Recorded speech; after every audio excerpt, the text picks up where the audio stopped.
Morocco. Pero Marruecos. Morocco. Morocco. And I've been to Morocco. You know, Morocco. Morocco. Go down and move to Morocco. In Morocco. Morocco. باش نكون واقعيين مع انفسنا، مباراة ستكون صعبة امام المنتخب المغربي، ولكن في نفس الوقت الاخطاء تاع ثلاث مقابلات الاخيره لازم ما يكونوش مع الفريق المغربي، يعني نمثلوهم للاهلي او الرجاء البيضاوي والوداد البيضاوي يعني بالكفاءات من كل النواحي. لانه السلام عليكم ورحمه الله تعالى وبركاته، متابعي الوفيه، متابعي قناه موروكان امباير اينما كنتم، نتمنى من الله سبحانه وتعالى تكونوا في احسن الاحوال وانتم تشاهدون هذا الفيديو. اليوم اخواني غادي نشوف الاعلام الرياضي الجزائري وهو كيتكلم على المقابله المرتقبه بين المنتخب المغربي والجزائري والتي ستؤهل لكأس العالم في البيرو، وقالوا بأن هذه المواجهة ستكون قوية جدا، وأن على المنتخب الجزائري ألا يقوم بالأغلاط لأن المنتخب المغربي قوي جدا في استغلال الفرص الضائعة. كما تكلموا كذلك وقالوا بأننا يجب أن نكون مثل الفرق المغربية القوية مثل الوداد والرجاء. إخواني بلا ما نطول عليكم، فيديو يستحق المشاهدة، ما تنسوش تدعمونا بزر الإعجاب، هذاك يخلي الفيديو يوصل لجميع المغاربة حول العالم، ونتلاقاو إن شاء الله بعد نهاية المقطع.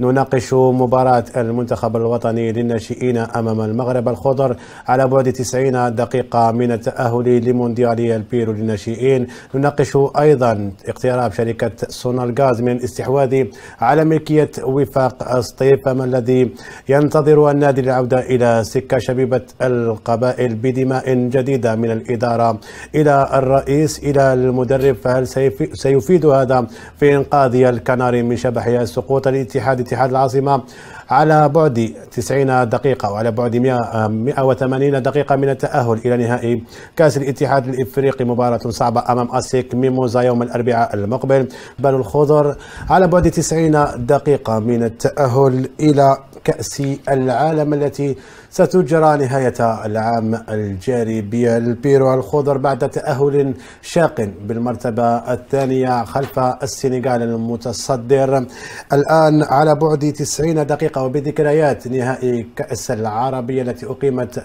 في وهران أو أقيمت في مستغانم ومعسكر، أين قاد أشبال رزق رمان الكأس العربية على حساب المنتخب المغربي في مباراة هيتشكوكية إن صح التعبير ودراماتيكية، حسم فيها أشبال رزق رمان التأهل أو الفوز بالكأس العربية آنذاك بركلات الترجيح. السنغال مباراة الكونغو أبانت على نقائص كبيرة جدا، باش نكون واقعيين مع أنفسنا. مباراة ستكون صعبة أمام المنتخب المغربي، ولكن في نفس الوقت عندها ذات طابع تحفيزي أمام جماهير ملعب حملاوي، ولأنه الهدف قالوا 90 دقيقة فقط.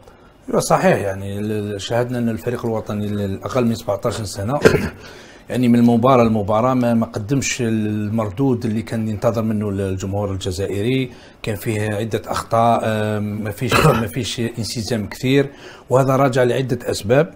لكن الحمد لله اليوم الفريق تتأهل ب4 نقاط، هذا شيء إيجابي، رغم أن المباراة تاع السنغال اللي كانت يعني خيبة أمل، وين ما شاهدناش، يعني شاهدنا فريق السنغالي كان أقوى بكثير، يعني شاهدنا فرق في المستوى. لكن الحمد لله راجعت الفريق الوطني، وكان مباراة صعبة مع الكونغو، وين المهم هو التأهل. لكن الفريق هذا أنا نعرفه، يعني تبعته كثير في الكأس العربية وهذا الكأس الإفريقية هذه الخطرة، يعني شاهدنا يعني فرق في المستوى، راجع لعدة أسباب، حتى المدرب هدر عليها، يعني خروج من شهر رمضان.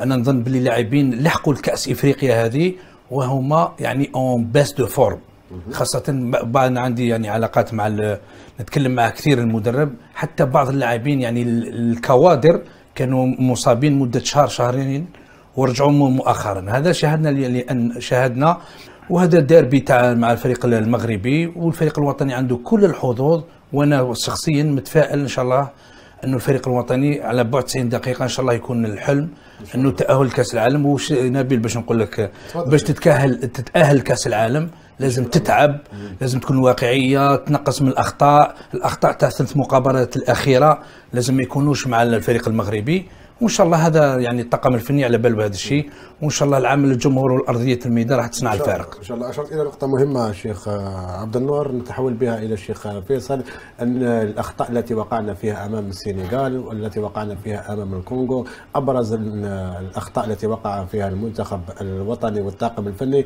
والتي لا يجب ان تتكرر امام المنتخب المغربي من اجل حسم المأموريه في 90 دقيقه. والله المقابله حتكون صعيبه على كل حال. ربع نهائي كاس العالم على بعد 90 دقيقه، نظن يعني سيجي 50 على الفريقين. مباراه حتكون كبيره جدا، كل واحد يطمح باش يروح كاس العالم. انا نقول لو بلوز اون فورم يعني واللي يكون نحضر المباراه نفسيا وبدنيا راح يفوز بالمباراه، لان المباراه حتكون صعيبه. يكذب عليك سواء الفريق المغربي ولا الفريق تاعنا، احنا نتمناو احنا نشجعوا الجزائر، احنا ان شاء الله نتمناو باش نفوزوا في هذه المباراه، باش نكونوا منطقيين وواقعيين. مباراه تكون صعيبه سور البلان تاكتيك، المدرب هو راح يفوز بهذه المباراه. مباراه المدربين قصدك؟ بطبيعه الحال كابتن، لان هذه المباراه 90 دقيقه ودور تكون في كاس العالم، على بعد 90 دقيقه وراك في كاس العالم. ما نقولوش احنا دوك ما راهش نحوسوا باش ندو كاس افريقيا، نحوسوا باش نروحوا كاس العالم، لان اليوم المنتخب تاعنا مطالب باش نروحوا لكاس العالم. ولكن المشكل هنا، المشكل اللي راهو الاشكال بعد 3 مباريات ما قنعش المنتخب تاعنا، ما عطاش يعني ضمانات بالتاهل باش نجوزوا. ولكن الحمد لله يا ربي تاهلنا، يعني لا كاليفيكاسيون في يدنا، قعدت لنا 90 دقيقه. ان شاء الله نتمناو ان شاء الله الجمهور تاع نورمالمون يا اخي في قسنطينه، البوبليك تاع قسنطينه يعاون اللاعبين والجمهور، يلعب دور كبير. ارضيه ملعب جميله جدا في قسنطينه ومربوحه ان شاء الله. قسنطينه ايام الثمانينات كنا نروحوا كاس العالم في الناس ما على بلاش، كنا نروحوا في قسنطينه، كانت تفرح هذيك المنطقه. حتى وفاق سطيف ربحوا كاس افريقيا في قسنطينه. بارك الله فيك، انا بحاجه بحاجه ان شاء الله. شفت كيف؟ ان شاء الله احنا نتمناو لهم كل خير، ولازم الجمهور كما يقول لك اون مومون ما تروحش تتفرج، لازم تساند المنتخب. شيخ كتوافقني في هذه النقطة، مباراة تاع الكونغو ذلك الأداء شبه الهزيل في الشوط الأول، قوة المنتخب الكونغولي بعض الشيء، تأخر بهدف من الناحية النفسية. 90 دقيقة كانت درس قبل مواجهة المغرب. ايه صحيح كابتن. اشوف الكره عرفنا شخصية اللاعبين بعد تأخر بهدف. شوف يا كابتن، شوف الكرة الإفريقية راه غير تتقدم سنة بعد سنة، عندهم إمكانيات. شفت الفريق السنغالي أحسن لاعبين، متعة. وشفنا الفريق السنغالي مع الفريق الكونغو أحسن مباراة ثاني، وقريب خسروا قريب انهزموا فريق السنغال. ما كاش فرق، عندهم أحسن لاعبين. وشوف التسويق تاع اللاعبين هذو غدوة إن شاء الله تصيب حوالي تاع فريق السنغال واحد 8 لاعبين يروحوا لأوروبا. شوف باش تعرف ولكن احنا واش نتمناو في المنتخب تاعنا، راح تكون مباراة صعيبة. احنا نتمناو ان شاء الله تكون عندهم الروح القتالية، لأن تصنع الفرق الروح القتالية. ان شاء الله احنا تلعب ولا تربح هذه المباراة، تلعب وتربح ولا تربح ولا تلعب، صحيح. ولكن احنا نتمناو ان شاء الله عامل الجمهور راح يدير الفرق ان شاء الله. ان شاء الله هذا ما نتمناه. تصريحات لرزقي رمان بخصوص هذه المواجهة واقعا مفروضا على الكره الجزائريه. انت كتقني عندك نظره لكيفيه الاستثمار في وجود سونالغاز او في وجود موبيليس او في وجود سوناتراك وعديد الانديه او عديد الشركات، ما هي الصيغه الامثل للاستثمار في تواجد هذه الشركات؟ امامك فهد، امامك هشام كمسيرين يقدروا ياخذوا وجهه نظر خاصه بتقني قاطن بكندا منذ سنوات ومواكب التكوين العالمي. اي واحد يعني يتمنى منا في المستقبل انه هذو الفرق اللي استفادوا من الشركات، وكان مطلب يعني كل الانصار تاع هذو الفرق يقولوا نموذج للكره القدم الجزائريه والبطوله الجزائريه. وكيف السبيل شيخ؟ كيف السبيل باش يكون نموذج؟ السبب يعني هي يعني فريق كما وفاق سطيف او شبيبه القبائل، فريق اللي عنده لا باز، يعني عنده هيكله نوعا ما. يعني هذه اضافه كما قلت انا، سطيف راح يكون عنده ملعب، شبيبه القبائل عندي دوك يعني ما عندهمش كما يقولوا المعيقات باش يجسدوا المشروع. ايوه يعني كل الامكانيات راهي موجوده باش يكون فريق عالمي، فريق مهيكل، يكون نموذج. يعني هيكله، تنظيم، الرجل المناسب في مكان مناسب، مسيرين من ناحيه يعني كما نعاودوا نرجعوا للتكوين، يعني لي فورماتور في الطواقم الفنيه. يعني فريق عنده يكون محترف ب100%، يكون الراجل المناسب في المكان المناسب ويمشي. وحتى الجمهور يدخل في مشروع سونيغاز، يدخل في مشروع موبيليس، يدخل في مشروع سيربور، يدخل في مشروع باش هذو الفرق نولوا يعني نمثلوهم للاهلي او الرجاء البيضاوي والوداد البيضاوي يعني بالكفاءات من كل النواحي. لانه لما تشوف دوكا واش راهو يتكلم بوعود ولا يتكلم حلفايه ولا شبيبه القبائل، يعني واش كان مخصوص يعني الامكانيات الماديه. الشركات جاوا راح يضخوا اموال، راح انا نشوفوا فيهم مجالس اداره جدد ان شاء الله يكونوا في الكفاءه ويكونوا يجيبوا الاحسن، يتيريو ليكيب فير لو. هذا هو وشي سهله يعني الكفاءه والرجل المناسب في مكان مناسب. لانه تشوف في الملعب تاع تيزي وزو ولا شباب ولا ستيف ان شاء الله دون زيناني ولا 2 يكون عندهم ملعب، واش بقى لهم باش لا؟